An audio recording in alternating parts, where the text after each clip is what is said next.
Twisha Christian. This is the follow-up video with what's going on with the dinar. Is there a dinar shortage? Will we actually be able to get more dinar? So we have news about the auctions being stopped. So I'm going to go ahead and discuss some of those things.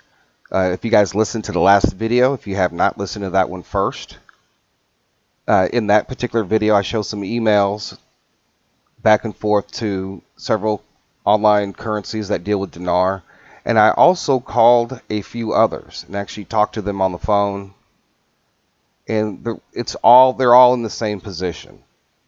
And basically right now, if you do want to order dinar, you basically have to place an order and then you're locked in. That's what most of these places have said. So you have to put your money in, and then when the dinar comes in, then your order would be filled and then it would be sent to you. So we know that a lot of the ports in Iraq are shut down. And as far as being able to get the currency, at least outside of the Middle East, if this has happened within the United States, then I'm pretty sure that it's happening probably mostly all over the world outside of the Middle East. So here we are at this point. You know, there's a lot of things going on in Iraq with the cabinet picks and all that stuff going on. And there's still some things that I'm still waiting to see happen before the dinar actually changes in value. Right now, I feel like a lot of people are in a place of uncertainty, especially here in the United States, which really has no bearing which really doesn't have that much bearing on what's happening in Iraq. So we know that the auctions have stopped. So does that mean that they've actually stopped printing dinar? And of course, I'm not able to find any of that kind of information. But if the auctions have stopped and they're not selling the amount of dinar that they had before, are they still printing it? And maybe the printing has stopped, because I've shared with you guys before that back in 2014, that the Central Bank of Iraq, the CBI, was ready to introduce the lower denominations, because you're not going to change over your currency unless it's already ready, but then they had to delay it. So is there really a dinar shortage? Because and I'm not sure how these places online, how they purchase or actually the whole process, actually how they get their currency, if they place their order and it's already paid for. And so it's one of those things that if the dinar RV was going to occur, one of the things that you would want to do is get rid of the supply, reduce the supply. So if you close the borders down, then you're reducing the supply of the dinars that are actually being circulated outside of the Middle East. So it's very possible that we can't buy any more dinar unless you go to Amazon. And if you go to Amazon to purchase dinar, it's pretty expensive. There's a few good deals, decent deals, but some of the prices that people are asking for are ridiculous. You know, because one of the things that I discussed in one of the videos, if we start to see signs that this thing is getting ready to happen, a lot of people are kind of waiting to make their last purchase of dinar, and you actually may not be able to do that at this moment.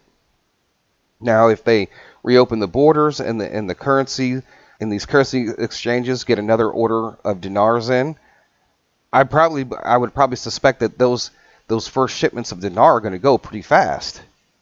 Because now we're aware of, hey, there's really a shortage of dinar, because you really can't order any. Now, if you're new to the investment, if you bring somebody into the investment, you tell them about the dinar, and they believe in it, and they want to get some, they can't go to their normal places to get dinar. Some of all the different places you may have bought from, and I have bought from, currently you cannot do that. So, but also too, what if it's in the plan to shorten the supply, to reduce the supply? And that's exactly what's going on right now. So whatever you do, one of the things you don't want to do right now, for sure, is don't sell your dinar. It has the opportunity to buy dinar. Is it gone now? Or will we at least get one more chance?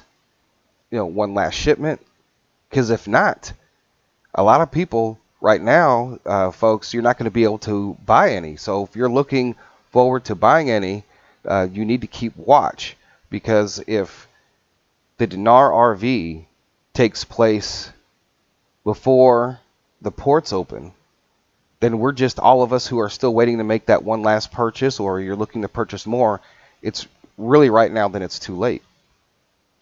Because I did say in a previous video that one of the things that if I see a stock market, if I see a major stock market crash and the world is freaking out, one of the things that I was going to do was go ahead and purchase.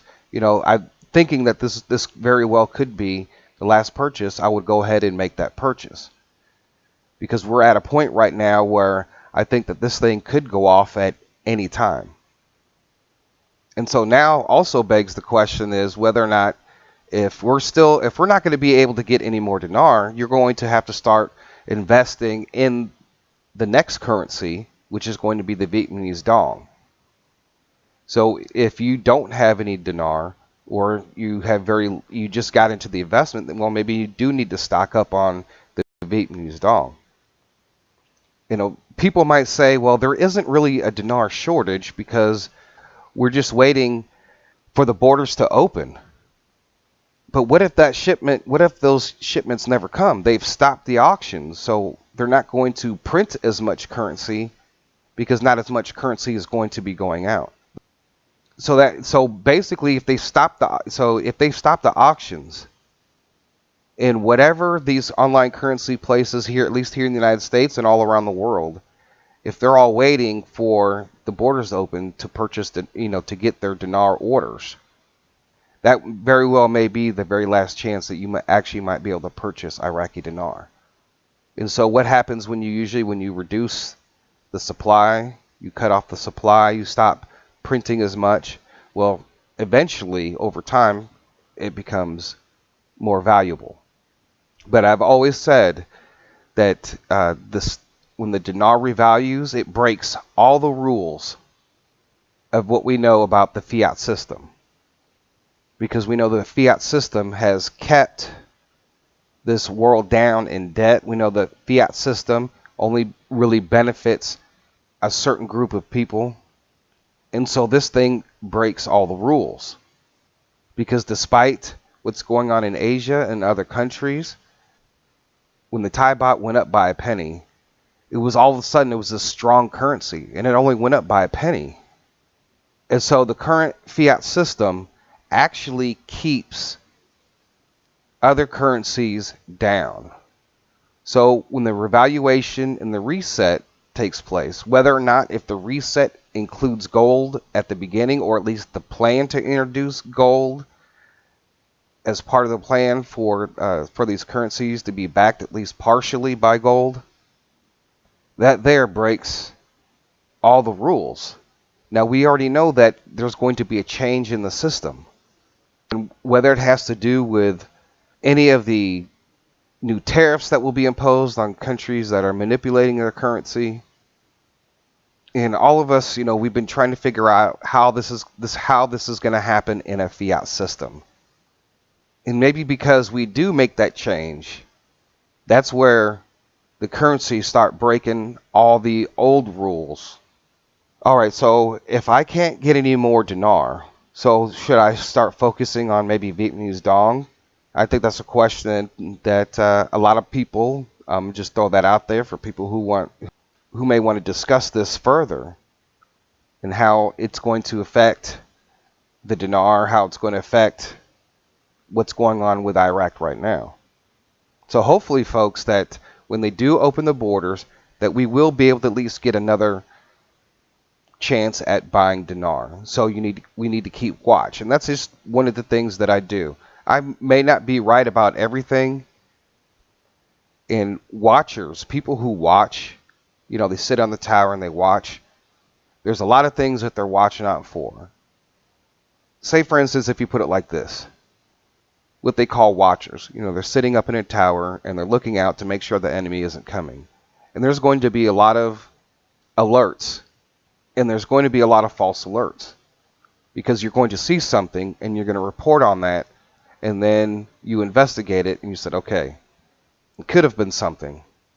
But then if I don't tell you something and then it happens, if that watcher sees something and he ignores it and it's actually the enemy and the enemy attacks and he didn't alert what was going on, well, what happens?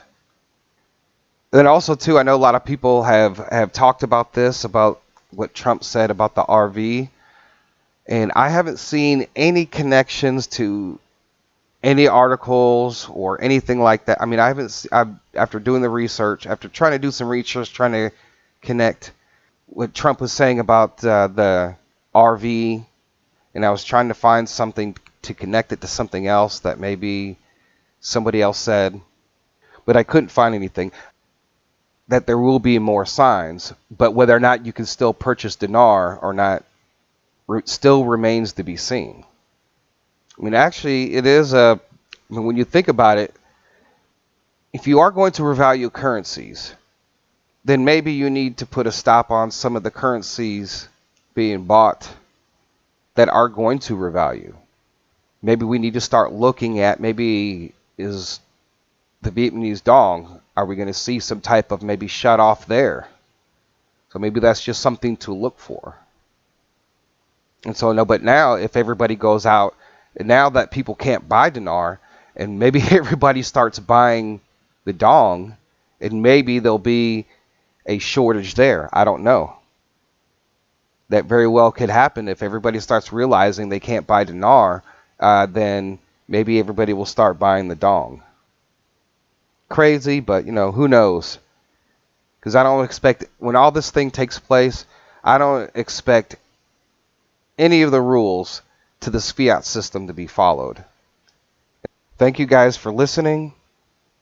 If you guys like these videos, go to my Patreon, support the Patreon, or you can support on the PayPal. Check out all the support links down below in the description.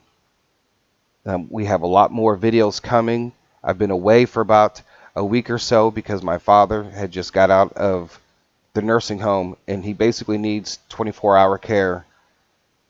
So during that time period, whether it's before and sometimes before and after work, making sure he's getting his shots, making sure that he's eating right, and he's not doing certain things. Sometimes I have to spend hours and hours and hours there with him.